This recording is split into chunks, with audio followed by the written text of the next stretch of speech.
Hello guys, in this video I'm going to show you how to change the language in the booking.com application. The first thing you need to do is enter the app.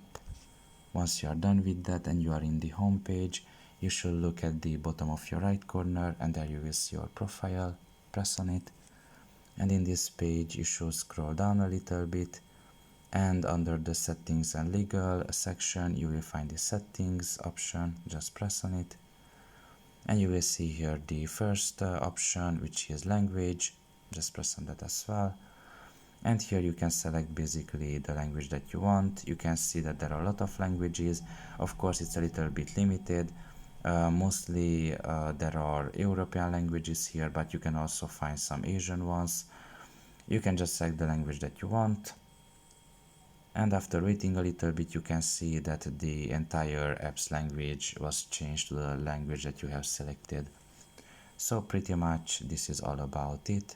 I hope this video was helpful to you. Thank you for listening and see you next time. Bye bye.